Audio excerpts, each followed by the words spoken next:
Autumn sliding towards winter. John Letts and Sally Lane still hope for the return of the son they raised in this quiet Oxford neighbourhood. Echoes of childhood lingering still. Look at that smile, mischievous smile. It's hard not to look back. That's a good one, Jack. The family album full of pictures of a smiling boy who used to vacation in his father's native Canada. When he was 16, he converted to Islam.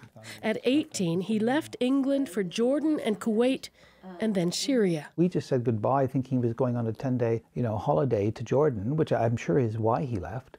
3 years later, he is reportedly in a prison in the so-called Democratic Federation of Northern Syria, captured by the Kurdish militia controlling it as he tried to leave ISIS-held territory in May. He gave a telephone interview to the BBC from the jail not long afterwards. Supposedly we were going to just go to the Kurdish territories for a bit and then continue to Turkey. And then as soon as we got here, we got arrested and put in prison. The Kurds have issued a statement saying that Jack Letts is alive, but they call him a prisoner of war and say he's being investigated by what they describe as local and global anti-terror units. They also say they will hand him over to Britain or Canada if they ask for him. But both governments have declined to answer a series of questions posed to them by the CBC. You have to get me back in now. Jack Letts' parents believe emphatically that the child they raised went to Syria either for religious purposes or humanitarian reasons. Yeah. Very good. But the British media has painted him as an Islamic State fighter, taking a wife and having a child in Raqqa or Mosul, dubbing him Jihadi Jack. That branding, says his mother, has made it almost impossible to win help.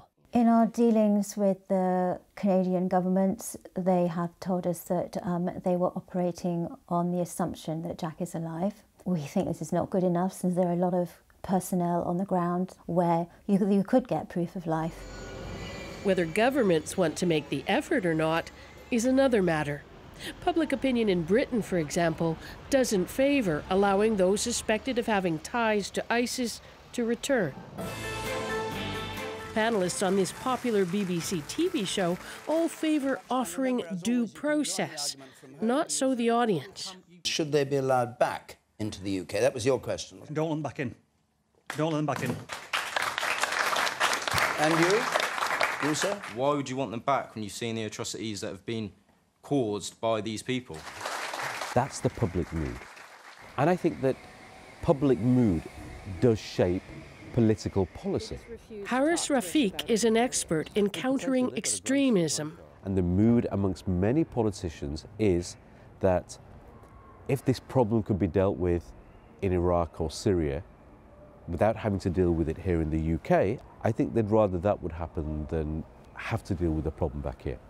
The lawyer for the Letts, Tayyab Ali, says that's not good enough. We don't know whether Jack is even in a process, an illegal process. We don't know if Jack's alive. We don't know if Jack's dead. His parents believe he's alive, and that whatever he may have done, he deserves the chance to answer for it. We still love him. We believe in him. I don't think he'd ever be capable of doing anything what they claim that the jihadis do, and that if some have said he's done. Just not Jack. It's not possible. Their son went to Syria, they say, seeking a greater truth. Now they, too, are searching for one. Margaret Evans, CBC News, Oxford. So we have been trying today to get a bit more information about exactly where Jack Letts is, putting questions just this morning to Kurdish military intelligence.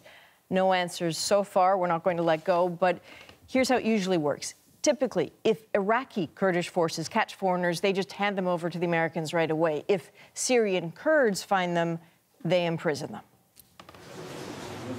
Now, the Syrian Kurds won't say how many foreigners they're holding, just that they have some important ones. In terms of hardcore foreign fighters. And when the U.S. presidential envoy in the region was asked about the fate of foreign ISIS fighters a few weeks ago, he was blunt. The mission is to make sure that no foreign fighters, any foreign fighter who is here, who joined ISIS from a foreign country and came into Syria, they will die here in Syria. We know roughly 40,000 foreign fighters joined ISIS. Thousands have been killed. At least 6,000 have gone home. And CSIS still offers about 180 as the number of Canadians who left to fight with terror groups, 60 who came back to Canada, which doesn't mean they went to jail. Public Safety Canada says only 5 Canadians have been charged and there are no convictions yet, in part because proof is really hard. Consider this. That is the ISIS job application form for Hussein Barout of Calgary.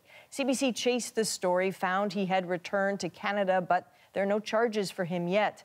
Filling out the form isn't enough evidence. Countries all over the world are struggling with what to do about this, but under international human rights law, everyone, no matter who they are or what they did, has rights and is entitled to due process.